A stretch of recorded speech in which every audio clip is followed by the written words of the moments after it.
Hey folks, John King here. Enjoying this the 60-day trim up. I'm finding it very informative and very beneficial. Just a little bit of background story before I give you a thought or something that I've found. My sleep used to be very normal. I had normal sleep. I was a normal teenage kid, slept all the time. As an adult man, I had no problem getting 8 to 10 hours of sleep. I could run on 6, but really like that 8 to 10. When in 2008, I had this life implosion and a whole range of recollection of horrendous trauma events. My sleep cycle changed dramatically. I went from very normal sleep cycles to, on average, about 90-minute blocks. I couldn't sleep more than 90 minutes or I'd end up having horrible flashbacks, lots of memories, horrible nightmares. So I trained myself to, basically not get too deep into sleep. Been bodybuilding, you've heard some of that stuff for a lot of years, always had a challenge with losing weight. So here I am doing, 5 days a week of hard, heavy lifting, and even 5 afternoons of an hour to 90 minutes of cardio, and still unable to lose weight. So here I am in this 60-day challenge. I'm 10 days in and I've dropped 7 or 8 pounds, which is phenomenal for me. I've got to travel this weekend. If I hadn't, I actually think I'd hit my goal of 10 pounds in 2 weeks, which is exceptional. So there's a guy out of Sweden, University of Sweden, and he's a sleep therapist, and he's done a range of study, and he's the first person to connect gut health and sleep. And what he's noticed is, with gut health, with the levels of bacteria, the wrong levels of the wrong bacteria within your gut can affect stroke, heart disease, diabetes, and weight loss. Bad gut health leads to obesity.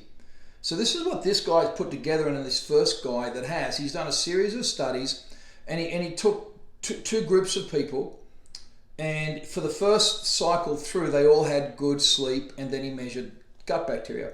Second cycle through, bad sleep, only depriving them of 2 hours a night. And what happened is the bacteria changed. 50% of the gut bacteria changed. So what he's suggesting is that the nature of the bacteria itself was still there, but the ratio up to 50% of the good bacteria had gone. So now there was so much more of the bad bacteria, say 75% of the bad bacteria present. And it's this imbalance that affects our ability to be able to metabolize things. So when we look at weight loss and health, good gut health is absolutely essential. And I don't know a lot, I am a plexus skeptic, so I don't know a lot about it, but I do know that the products that I was given, I think what they call a triplex or something. So these 3 products, one is a cleanse, which is very effective. One is a probiotic. Now I've spent a fortune on probiotics, and this one seems to be having a different effect.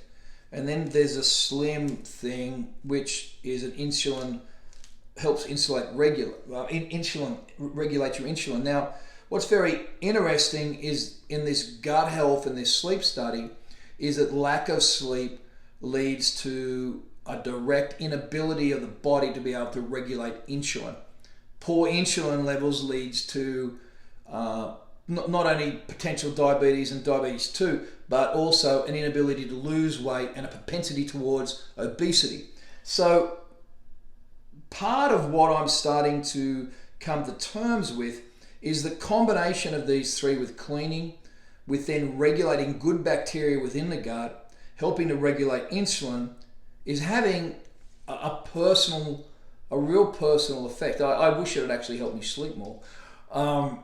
But it may, I'm not sure. I haven't noticed a big change there, but I'd be very interested to see this correlation, because at some point the correlation's got to go backwards.